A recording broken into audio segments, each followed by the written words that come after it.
sa inyong lahat. Ang nasorta nito mga Pilipinas sa Solidarity ay binubuo ng 18 Royal House at Organan, 82 Legislative Babaya Authority, 3 Demarcation, Luzon, Visayas, Mindanao. Na kinalooban ng 145 cities, 1,489 municipalities,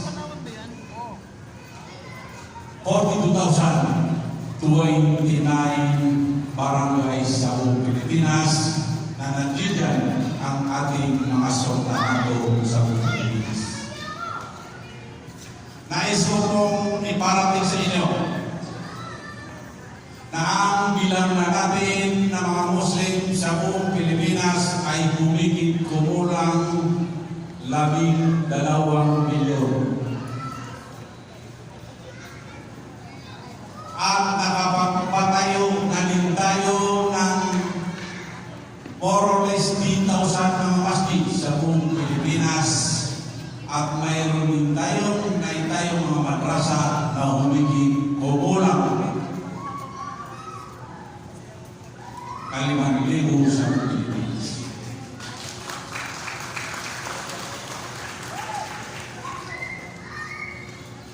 Ang anibersaryo na ito ay isang makabuluhan at makasaysayan.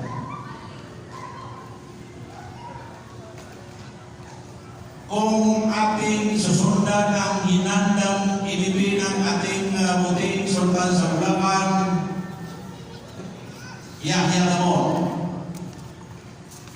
ay ang malulos ay kanuntong tuwito ng Malabon, Maynila, kung saan unang magkaroon ng sultan sa Luzon ang ating Sultan Raha Sulaiman.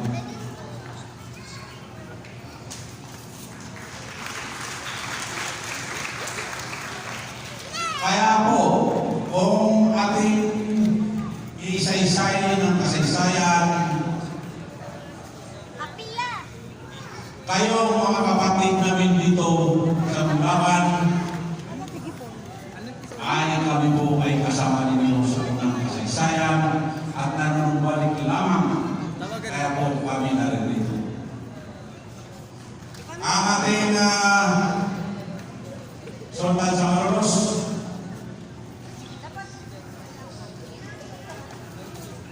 Sultan Sulaiman, at ang mga bayalabi,